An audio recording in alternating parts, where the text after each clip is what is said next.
Buen día. El día de hoy vamos a revisar algunas escuelas del pensamiento económico, enfocándonos en las más recientes, porque existen muchas escuelas y también dentro de las escuelas existen muchos pensadores. Pero a nivel macroeconómico, nos interesa revisar a dos, que sería Keynes y Hayek. Fueron dos pensadores contemporáneos que vivieron en el siglo pasado. Se oye lejos, sin embargo sus ideas siguen siendo vigentes y fueron ideas un tanto contradictorias entre ellas, entonces vamos a revisarlas. Comenzamos con John Maynard Keynes, que fue un macroeconomista que se hizo muy famoso por lograr sacar a Estados Unidos de la crisis en 1929, cuando fue el gran crack de la economía. Este año es un año muy estudiado, muy revisado, muy mencionado cuando se estudia economía porque fue el año de una de las peores crisis de la historia. Entonces, ¿qué menciona Keynes? Bueno, Keynes tiene su enfoque en la demanda agregada. Ya acabamos de ver esa clase, que es la demanda agregada, la suma de todas las demandas. O sea, él dice, la clave de la economía está en el consumo, si lo quieren ver desde ese punto de vista. Keynes centra su atención en la demanda agregada como el principal determinante de toda la actividad económica. Él sostenía que la inversión y el gasto de gobierno eran fundamentales para mantener la producción y el empleo en niveles adecuados. Entonces, él busca manejar variables como el gasto de gobierno, que aquí podríamos decir que es política fiscal, y la inversión, que también es política fiscal o monetaria, para incentivar la demanda agregada, y decía él, esto nos va a permitir salir de las crisis. Él introduce unos conceptos que se llaman propensión marginal a consumir y propensión marginal a ahorrar, que ¿qué es? Es la fracción del ingreso que las personas destinan al consumo. Este concepto es espejo de la propensión marginal a ahorrar, que se refiere también a la fracción del ingreso que las personas destinamos al ahorro. Entonces, ¿cuál es tu propensión marginal a consumir? De la quincena que te llega, ¿cuánto te gastas tú en esa quincena y cuánto destinas al ahorro? Entonces, así tú puedes determinar cuál es tu propensión marginal a consumir y ahorrar. Entre paréntesis y como consejo, si tú estás buscando ahorrar, nunca dejes el ahorro al final, siempre es lo primero que se saca, porque si dejamos el ahorro después, lo que queda después de consumir, normalmente tiende a ser a cero. Ahora, la propensión marginal a consumir va disminuyendo según Keynes conforme incrementamos el ingreso, por lo que se requiere incrementar la inversión para poder mantener los niveles de empleo. Ley de Say, dice Keynes, no sirve. La ley de Say es una ley que estableció un clásico que decía que la oferta crea su propia demanda. O sea, este cuate decía, a ver, tú quieres poner un negocio, tú ni siquiera tienes que pensar de qué poner el negocio. Tú ponlo y se va a vender lo que tú pongas, porque toda oferta, todo lo que tú quieras vender, va a tener demandantes o va a crear a sus demandantes. Entonces, esa es la ley de Say. Y decía Keynes, no, la ley de Say no es cierta. Sí tienes que planear tú en qué vas a invertir el dinero, porque puede ser que inviertas en cosas pues que la gente no quiere y se te van a quedar. Entonces, ¿por qué esta primera parte? ¿Por qué decimos que la propensión marginal a consumir va disminuyendo conforme incrementa el ingreso? Según Keynes, si tú ahorita ganas 10,000 pesos mensuales, vas a tender a gastar, suponte, 8,000. O sea, tenemos una propensión marginal a consumir de el 80%. Pero dice Keynes que si tú, por ejemplo, te empiezas a ir mejor en el trabajo, empiezas a ganar más dinero y ganas ahora 20,000 pesos, si siguiéramos manteniendo la propensión marginal del 80%, estarías gastando 16,000. Pero dice Keynes, no, porque tú ya estás acostumbrado a tu nivel de vida. Entonces, sí vas a incrementar tu consumo, pero no en la misma proporción. Entonces, a lo mejor gastarías 12,000 pesos. En lugar de 18, de 16, gastarías 12,000 pesos. Entonces, sí incrementas tu consumo, pero en una menor medida. ¿Por qué? Porque pues ya pagaste renta, ya satisfaciste tus necesidades, entonces no vas a gastar tanto. Entonces, digamos que tendrías una propensión marginal a consumir del 60%. Esto según Keynes. Aunque hay teorías que también se han demostrado ciertas, que las personas tendemos a acostumbrarnos a nuestro nivel de ingreso. Entonces, si tú ganabas 10,000 y ahora ganas 20,000, después de 6 meses, un año, ya vas a estar gastando casi lo mismo que gastabas antes, o sea, el 80%. Pero ahorita estamos revisando a Keynes. Ahora, si pasa esto, si cada que incrementamos el ingreso va disminuyendo el consumo, significa que no va a haber un equilibrio. Entonces, según Keynes, para poder mantener el equilibrio se requiere intervención del Estado, o sea, se requiere intervención del gobierno para que la economía pueda funcionar. Él también introduce el concepto de tasa de interés, que ya lo hemos revisado, sabemos que es el pago por ahorrar o el precio del dinero. Ya aquí no me detengo mucho porque esto ya lo hemos explicado varias veces. Y dice, si hay preferencia por la liquidez, se debe incrementar la tasa de interés y viceversa para mantener el equilibrio. ¿Qué es la liquidez?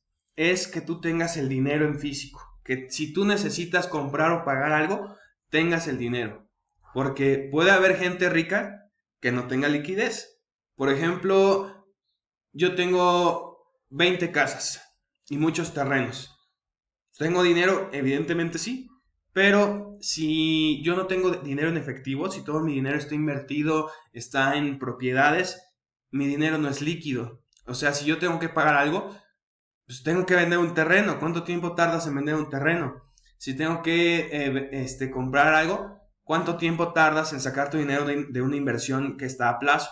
No hay liquidez. Entonces, dice él, si hay una preferencia por la liquidez, o sea, porque la gente quiera tener dinero en efectivo, se debe incrementar la tasa de interés. También esto lo revisamos. ¿Qué pasa si incremento la tasa de interés? La gente no va a querer tener el dinero en las manos y lo va a ahorrar porque le dan más dinero por la tasa de interés por tener su dinero guardado que tenerlo líquido. Sí, espero que esté claro este concepto. Ya lo habíamos revisado, pero lo vuelvo a explicar rápido. Entonces, para Keynes, la inversión está en función de la tasa de interés, por lo tanto también el empleo. Entonces, ¿quieres fomentar el empleo?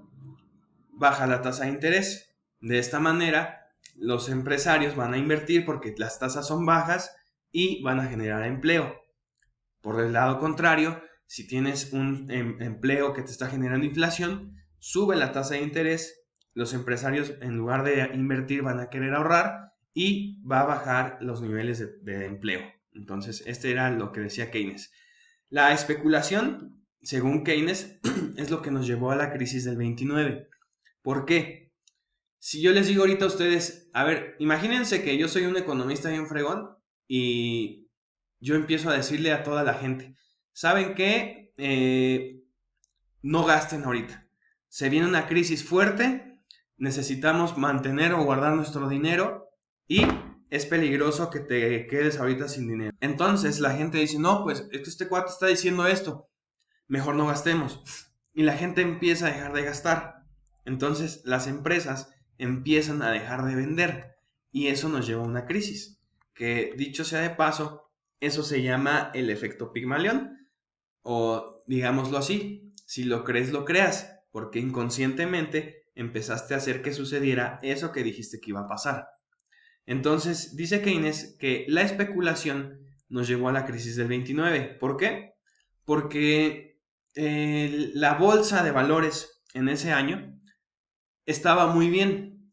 Entonces empezó a subir, a subir, a subir, y la gente dijo, oye, espérate, mejor me espero y no compro porque la bolsa va a subir, entonces me espero a que esté alta para mover dinero, para vender o comprar. Entonces, pues esa especulación nos llevó a retener liquidez en busca de un beneficio supuestamente mejor en el futuro. Keynes tenía una frase que lo hizo muy famoso que decía, en el largo plazo todos estaremos muertos. O sea, él decía, no ahorres, ¿para qué? Tú gasta ahorita. Entonces ya cuando ustedes tengan, que quieran gastar y que sus papás les digan que no, díganles que ustedes son keynesianos, porque Keynes decía, gástate el dinero ahorita. Mañana, quién sabe si vivas. En el largo plazo, todos estamos muertos. Entonces hay que disfrutar la vida ahorita. Eso decía Keynes. ¿Por qué? ¿Por qué estaba tan a favor del consumo Keynes? ¿Por qué le gustaba gastar billete? Porque hay un concepto que se llama efecto multiplicador del consumo, que aquí lo explico muy sencillo en una tabla. Dice Keynes, a ver, tú recibes 1,000 pesos en tu trabajo, la quincena. Ahorras 200, te gastas 800. Esos 800 que tú te gastaste le van a llegar a otra persona. Por ejemplo, tú te fuiste a las miches y te gastas 800 en las miches. El don de las miches tiene 800 que le ingresaron, que se va a gastar, pero él se ahorra el 20% también, entonces él solo se gasta 640. Ese señor de las miches se va a ir a la carnicería, se va a ir a comprar tortillas, a comprar cosas, entonces la persona 3 recibe 640.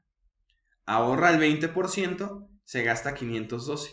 Y así nos vamos, la persona 3 gasta 512, la persona 4 recibe 512, ahorra el 20%, gasta 409, la persona 5 gasta 323, la persona 6 gasta 262, y así nos vamos hasta la persona 10. Y podremos seguirle, pero nos quedamos en la persona 10. Entonces, fíjense cómo el introducir en la economía un consumo de 1,000 pesos nos generó en realidad un consumo final, si sumamos todo esto que gastaron las personas, tenemos un consumo de 3,570 pesos. Significa que por cada 800 que metes a la economía, vas a generar un consumo o un gasto de 3,570. Entonces, es más del triple de lo que ingresó. Ese se conoce como el efecto multiplicador. Por eso Keynes dice, esta actividad dinamiza la economía, porque nos hace a todos que nuestro consumo se multiplique. Por eso él tenía estas políticas. En la inflación, ¿qué decía Keynes de la inflación? Dice, se da cuando llegamos al pleno empleo, pero seguimos incrementando la demanda de bienes. ¿Qué es el pleno empleo? Cuando todo el mundo tiene trabajo. Entonces, vamos a ver aquí. Estamos en esta gráfica, tenemos precio y tenemos cantidad demandada. Entonces, yo estoy vendiendo tortas. Vendí 20 tortas. Aquí está. Pero a la gente le gustan mucho las tortas, entonces al día siguiente vendo 30. ¿Y qué hago yo para cubrir ese incremento? Pues a lo mejor yo solo puedo. Luego al día siguiente 40. Ya son muchas tortas. Contrato gente. Ya somos 2. Luego 50 tortas. Entonces también son muchas tortas. Contrato 3. Cuando llego a la demanda de 60 tortas, contrato otra persona. Todo bien hasta ahí. Pero supongamos que en este punto llegamos al pleno empleo. Es un hipotético, pero vamos a ver. Todo el mundo tiene trabajo. A mí me sigues demandando tortas. La gente quiere que yo venda 70 tortas. Pero yo ya no tengo gente. Ya no puedo contratar. Ya no puedo producir. Estoy al tope de producción. Entonces, ¿qué va a pasar con el precio? Pues como yo ya no puedo contratar más personas para hacer tortas, entonces voy a subir el precio de las tortas, porque hay un exceso de demanda. Y si seguimos demandando tortas y sigue sin haber personas, pues yo voy a subir incrementando el precio. ¿Por qué? Porque a lo mejor voy a decirle a mi personal, ¿sabes qué? En lugar de trabajar 6 horas, te vas a quedar 8, porque hay mucha demanda y hay que cubrirla. Y siguen demandando y le digo, ¿sabes qué? En lugar de 8 se van a quedar doble turno para preparar todo y que el día de mañana esté todo listo y poder vender más tortas. Entonces sí puedo eficientar mi producción, pero va a ser a costa del tiempo de mis trabajadores. Por eso les tengo que pagar más y por eso tengo que cobrar más por esas tortas que estoy vendiendo. A eso se refiere Keynes con que el pleno empleo nos lleva a la inflación. Espero que haya quedado claro. Si no, lo comentamos en la clase de preguntas. Políticas anticíclicas. Keynes incorpora al gobierno en el sistema económico. Entonces, el sistema económico, y esto sí está bien demostrado, es ineficiente. Por lo tanto, según Keynes, el Estado tiene que ayudarle a la economía a lograr la estabilidad requerida, frenando el desempleo, la recesión y la inflación en la expansión. Entonces, dice Keynes, a ver, este ciclo es un ciclo económico, comprobadísimo, así siempre se va a manejar. De hecho, si ustedes, por ejemplo, revisamos la bolsa de valores, pues vemos que así se comporta la economía. Vamos a ver, por ejemplo, Bitcoin.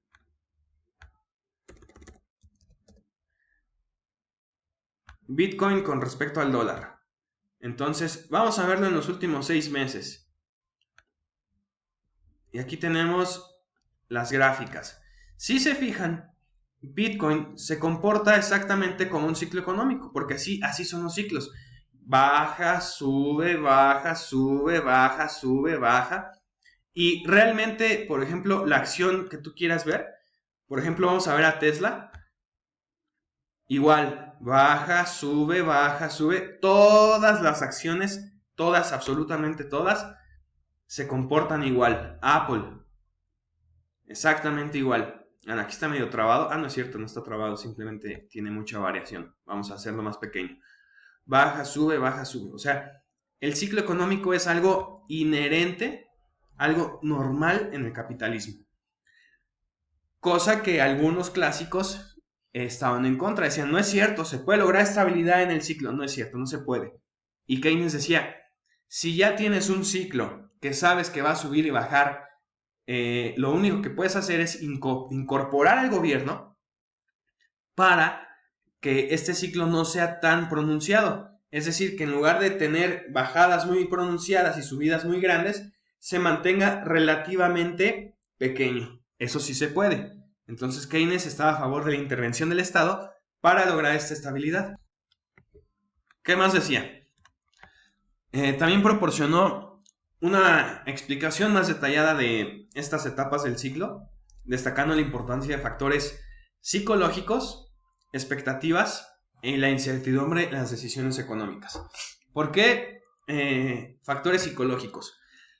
Los clásicos economistas mantenían la parte humana fuera de la economía, pero no se puede, porque ¿quiénes manejamos la economía? Las personas. Y las personas tenemos deficiencias o, si quieren verlo así, sesgos cognitivos. Entonces tomamos a veces malas decisiones. Por lo tanto, afectamos los ciclos económicos. A veces compramos, por ejemplo, un error muy común cuando empiezas a invertir en la bolsa. Tú decides invertir hoy, dices, ya he estado viendo videos, me parece algo interesante, tengo por ahí 5,000 pesos, voy a iniciar a invertir en la bolsa. Si es la primera vez que entras a la bolsa, es probable que ese día compres. Y no hiciste análisis financiero, no hiciste análisis técnico, análisis, el otro, ¿cómo se llama? ¿Real? No recuerdo, pero el otro tipo de análisis. Entonces compras porque estás emocionado, porque vas a ser un inversor. Probablemente compraste mal, porque la emoción te llevó a no hacer un análisis adecuado y compraste en una fase del ciclo económico de esa acción que no te convenía. Por eso es algo normal. En otro tipo de políticas anticíclicas, bueno, él recomendó políticas fiscales, como el gasto público, para estimular la demanda durante las recesiones.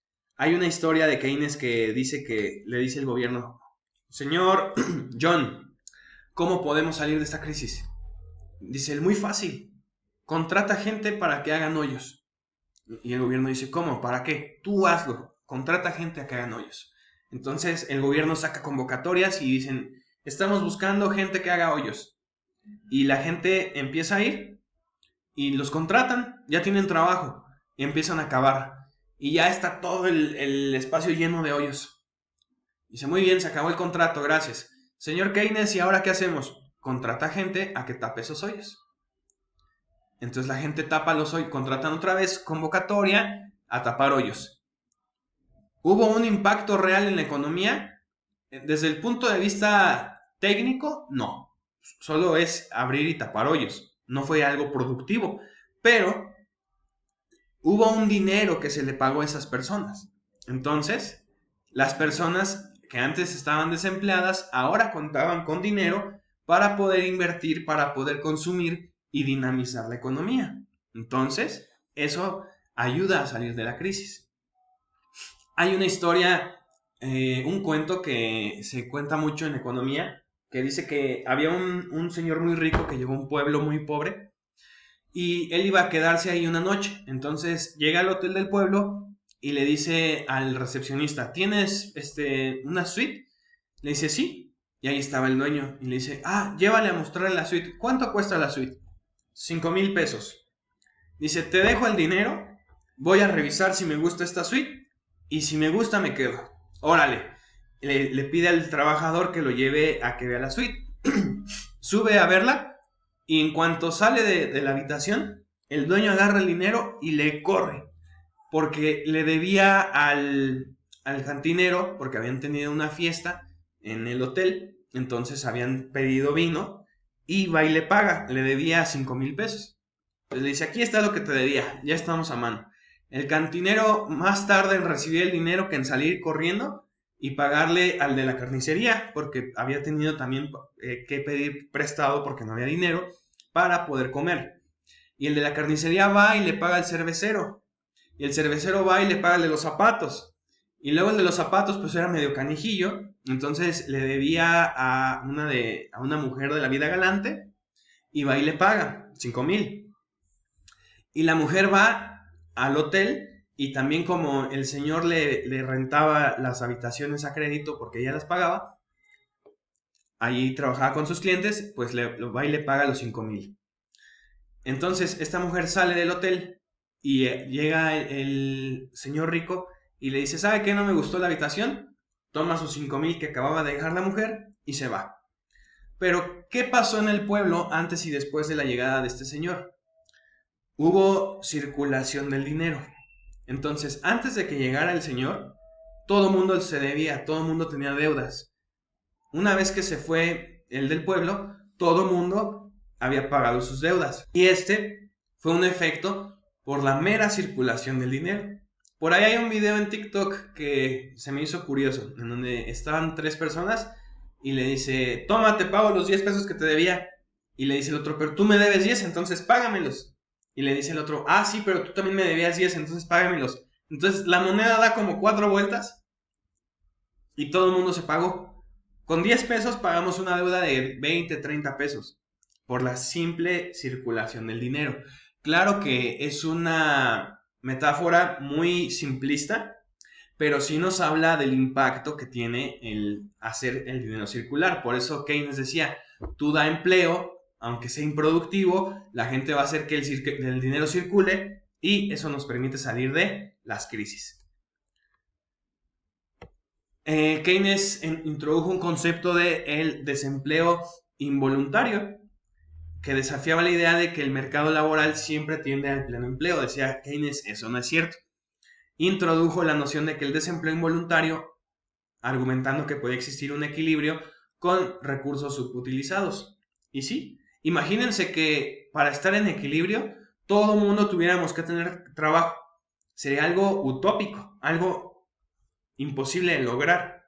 Por eso Keynes dice, no se necesita el pleno empleo para llegar al equilibrio. Podemos tener un recurso subutilizado. Y fue Keynes. Ahora vámonos con otro contemporáneo que se llama Friedrich August Bonn, mejor conocido como Hayek. Hayek, el Estado, decía que el Estado debe ser un ente gestor, o sea, debe gestionar recursos, nada más, no debe intervenir en la economía. Y él era muy extremista en esto.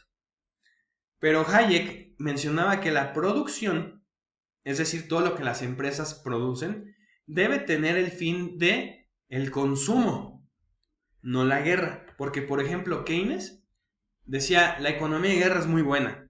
Si tú entras en una guerra, hablando él era estadounidense, la economía de guerra le ha hecho muy bien a Estados Unidos. El que haya conflictos bélicos en otras partes del mundo le permite a Estados Unidos vender armas, movilizar recursos que le generan mucho dinero. Pero, decía Hayek, no, debemos de enfocar en producción del consumo, no en producción de guerra. Hayek estaba a favor del libre mercado, decía que los precios relativos, bueno, él sostenía que los precios son impulsados por la oferta y la demanda en los mercados y que transmiten información valiosa sobre las preferencias y la escasez. Dice que son esenciales para la toma de decisiones empresariales. O sea, ¿qué está diciendo aquí Hayek? Dice, el mercado es muy eficiente, el mercado se va a regular solo. Dice, sí, Hayek, pero yo creí que era buena idea vender crepas de un sabor nuevo y no se me vendieron. Dice, sí, efectivamente, el mercado es tan eficiente que si tú entras con un producto que la gente no le gusta, te lo va a decir. ¿Cómo te lo va a decir? No vas a vender. Entonces, dice Hayek, el analizar la oferta y demanda, el analizar los mercados, te va a dar muy buena información que te va a permitir aprender a tomar mejores decisiones. En cuanto al Estado, al gobierno, Hayek decía que la planificación centralizada, ¿qué es esto? Cuando el gobierno toma decisiones sobre el mercado, era inherentemente defectuosa. Sostenía que los planificadores centrales, es decir, los gobiernos que les gusta planificar todo, no podían tener acceso a información necesaria para tomar decisiones eficientes y que los mercados libres eran más capaces de coordinar la actividad económica. Y eso es bien cierto. O sea, es muy difícil para un solo ente, para un gobierno, por ejemplo, saber cuáles son los gustos y preferencias de toda la población. Es casi imposible, es demasiada información. Entonces, no van a poder tomar buenas decisiones centralizadas si no tienen buena la información. Por el contrario, las empresas, pues si yo nada más voy a vender pizzas o hamburguesas, pues me voy a enfocar en conocer ese mercado. No tengo que conocer todos los mercados, solo al que yo voy a atender. Por eso puedo ser más eficiente que el gobierno. El ciclo económico, dice Hayek, las expansiones crediticias impulsadas por los bancos centrales y las tasas de interés artificialmente bajas, pueden generar desequilibrios en la estructura de producción de la economía, lo que eventualmente llevará a crisis y recesiones. O sea, aquí está diciendo todo lo contrario a Keynes. Dice, si tu banco central, si tu gobierno, mueves la tasa de interés para incentivar o desincentivar la producción, la inversión, eso, como no es algo que viene del mercado, va a generar tarde o temprano una crisis, porque es algo artificial, no es algo natural. Entonces a eso se refería Hayek. Para Hayek, una nación capitalista, es decir, una nación desarrollada, porque para él el capitalismo era desarrollo, dice, una nación será más capitalista en la medida que más bienes intermedios intervengan en la producción. ¿Qué se refiere? A ver, ¿cuántos procesos necesito para producir un velero? Vamos a suponer que 3. Pero si yo quiero transformar mi velero en un barco grande con redes, evidentemente mi producción tiene que ser más amplia. Tiene que haber más bienes intermedios. Entonces, entre más bienes intermedios tenga mi producción, voy a generar productos más complejos. Y eso me va a hacer una nación más preparada. Si una nación se enfoca en productos sencillos, pues imagínense una nación que solo tiene barcos o tiene veleros. No va a poder hacer gran cosa. Pero si una nación se preocupó por meter más bienes intermedios y producir barcos con redes, pues va a tener una flotilla más grande que le va a permitir tener un mejor estilo de vida en el futuro. ¿Por qué en el futuro? Porque si yo quiero producir más en el futuro, tengo que ahorrar más en el presente. Entonces puede ser que ahorita me limite un poco, pero en 10, 20, 30 años mi producción va a ser más grande porque hice inversiones más grandes. Por eso entramos en el efecto Ricardo, que es la decisión entre producir ya o equiparme y producir después, que es un efecto que también se traslada a las decisiones personales. ¿Qué haces tú cuando te llega dinero? Dices, ¿consumo ya ahorita o invierto o guardo el dinero para tener un mayor consumo en el futuro? América Latina nos inclinamos por consumir ya o producir ya. ¿Por qué? Es muy triste, pero por ejemplo, vemos gente de la tercera edad pidiendo dinero en los semáforos. Entonces, esas personas no se enfocaron en invertir, ahorrar para su retiro, sino fue en el momento cuando eran jóvenes. Que claro, no es enteramente su culpa. El sistema, la cultura financiera que tenemos en América Latina es así. Entonces, el gobierno, yo pienso, debería intervenir para fomentar políticas que incentiven el ahorro, incentiven la inversión, para que cuando lleguemos a la tercera edad no tengamos que andar pidiendo. Pero bueno, ¿qué me va a dar el capitalismo? Se va a dar según la predisposición a ahorrar en la sociedad. Y decía Hayek, si hay desabastecimiento, va a haber inflación. Si tú quieres consumir cosas y no hay, pues esas cosas, las pocas que haya, van a costar más caras. Por eso dicen que en economía le pueden dar el premio Nobel a una persona por decir exactamente lo contrario a otra persona que ganó el premio Nobel. No es como en otras ciencias. En matemáticas las ciencias son duras, entonces las cosas son como son, pero en economía tú puedes demostrar que un economista que ganó el Nobel está equivocado diciendo exactamente lo contrario y también está en lo correcto. Que eso era lo que hacía Hayek y Keynes, por eso tuvieron tanto pique. Los límites del conocimiento, esto es algo que me gusta mucho de Hayek, dice, las economías pues, son sistemas complejos y dinámicos y los economistas no pueden conocer todos los datos relevantes ni prever las interacciones. Esta perspectiva influyó en su defensa del orden espontáneo en el funcionamiento de la economía.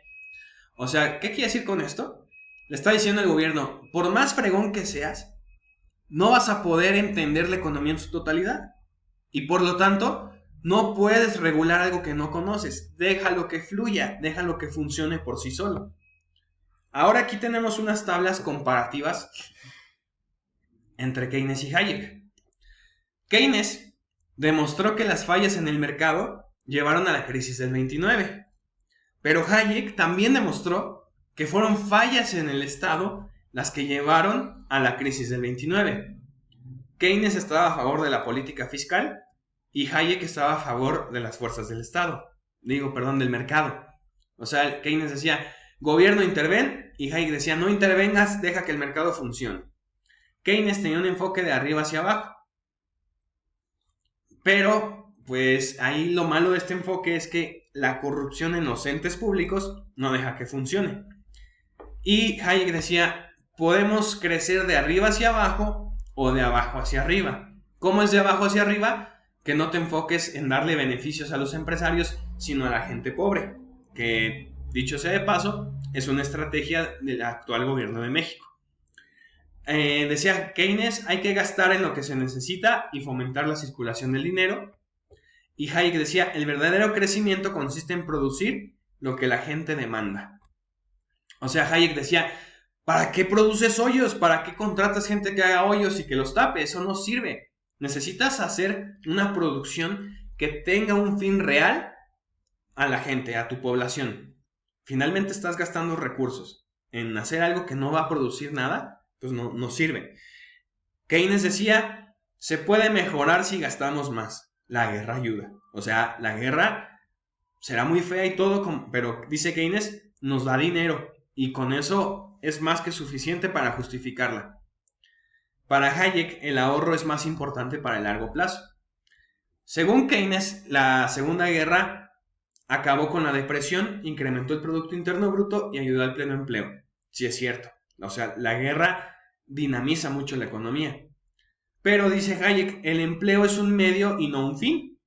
La gente trabaja para vivir mejor y no se vive mejor en la guerra.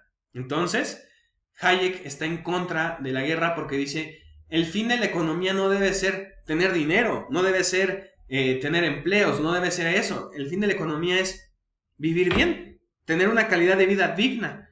¿Y en la guerra hay una calidad de vida digna? Evidentemente no. Podemos tener mucho dinero, pero no hay una calidad digna. Keynes se enfoca en la planificación centralizada y Hayek en planes hechos por muchos. ¿Quiénes son esos muchos? Todos los empresarios, todas las personas de la economía. Keynes decía, hay que rescatar empresas. Si hay un banco que está quebrando, gobierno interviene, ayúdalo. Caso del Fobaproa en México en los 90. Si no saben qué es el Fobaproa, investiguenlo. Hayek dice, no apoyas los rescates, que el mercado regule. Ayudar a los que pierden no tiene sentido. ¿Por qué vas a ayudar a un perdedor? Si perdió es porque no sabe. Mejor déjalo que aprenda y que vuelva a regresar y se vuelva un ganador. Que en cierto sentido yo estoy de acuerdo con Hayek en esa parte. Keynes dice, la intervención estatal ayuda a contrarrestar la depresión al aplicar medidas anticíclicas. Y dice Hayek, con reglas claras y precios de mercado reales, la prosperidad se da. Keynes, no es necesario el dinero para el consumo e inversión por los créditos. O sea, dice Keynes, ¿quieres consumir y no tienes? No te preocupes, pide un crédito, usa la tarjeta de crédito. Pero eso crea burbujas. ¿Por qué?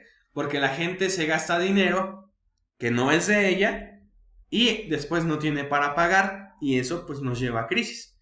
Y dice Hayek, es necesario tener dinero para que puedas consumir e invertir. Un exceso de consumo lleva a la crisis. O sea, Hayek es como más centrado. Dice, si no tienes, no gastes. Así de fácil. Dice Keynes, el Estado interviene en cosas que están fuera de la lógica económica. Sí es cierto.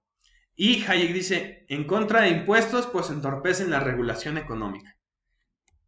Keynes, la lógica económica también favorece la corrupción. Y Hayek, el Estado es ineficiente y no hay una regulación imparcial. En cuanto a la crisis del 29, dicen, según Keynes, después de la Primera Guerra Mundial, Estados Unidos se une como nueva figura hegemónica. O sea, Estados Unidos, al ser aliado de los ganadores, se configura en el mundo como una potencia mundial y se da un panorama de prosperidad, creciendo la especulación de un mejor futuro, alejándose de las expectativas racionales, creándose burbujas financieras. Es decir, después de la Primera Guerra Mundial, las empresas americanas eran como muy bien vistas, entonces se creía que iba a ser una prosperidad a largo plazo, pero ya se vio que no. El crack del 29 hace perder la confianza y no permite que el mercado se autorregule, según Keynes. Y Hayek dice, antes de la crisis del 29, se fomentó un crédito al consumo y la formación de capital. Varios gobiernos incentivaron sus economías emitiendo monedas y bajando las tasas de interés. O sea, dice Hayek, se dieron muchos créditos que la gente no pudo pagar y por eso entramos en crisis. Por eso dice, esto creó las condiciones óptimas para la inversión, sin embargo, fue una burbuja que terminó por tronar. La gente tenía más dinero para el consumo y ahorro que el que realmente generaba, o yo diría que el que realmente podía pagar. Entonces, hasta aquí le dejamos con los dos pensadores principales de la economía moderna. Y por favor revisen los videos que están en la plataforma sobre Keynes y Hayek para que puedan hacer el apunte.